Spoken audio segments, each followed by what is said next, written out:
Were the early Stoics Buddhist monks?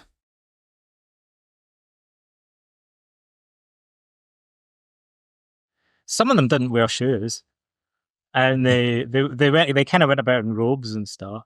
Some of maybe some Stoics shaved their heads. There's a little bit of kind of ambiguity in some of the actually Roman texts that there's some indication that some Stoics might have shaved their hair. So I think could be they looked a bit like Buddhist monks. Certainly the Cynics probably looked a bit like Buddhist monks. It's a weird and interesting and important question, because what's underlying it is some obscure areas of Greek and Roman history.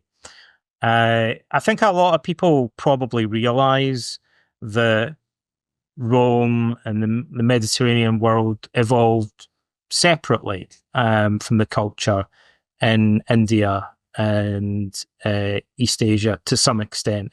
And people might not realize why that is, right? There's a very simple explanation for why it is. It's because Persia is in the middle. So the Persians controlled commerce for most of history, between East and West. They controlled the Silk routes.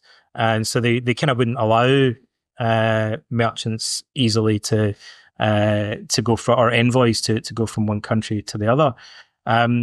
Nevertheless, of course, over the centuries, there was some contact between these cultures. Alexander the Great conquered Persia, and he took philosophers to the north of India. And so there was contact. And the Greeks even have a name for the holy men of India. They call them the gymnosophoi, which just means naked wise men, right? Mm-hmm. Here's a really deep dive, obscure bit of trivia.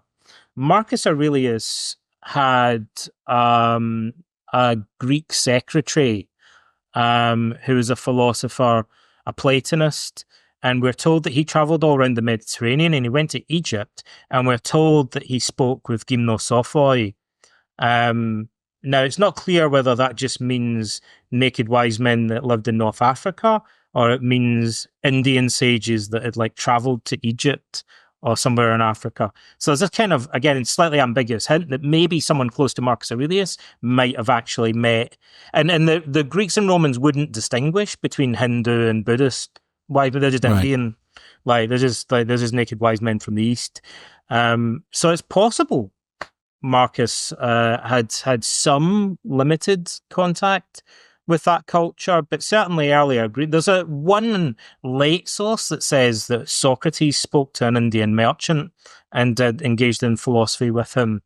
But the main connection is that Pyrrho of Elis, who's the founder of Greek skepticism, it's a philosophical tradition, travelled to India with Alexander the Great. He actually went there.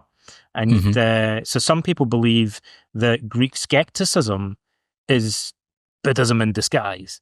Not Stoicism, but this other Greek philosophical tradition that was a kind of rival of Stoicism may have been somehow affected by this these Hindu Buddhist teachings in India.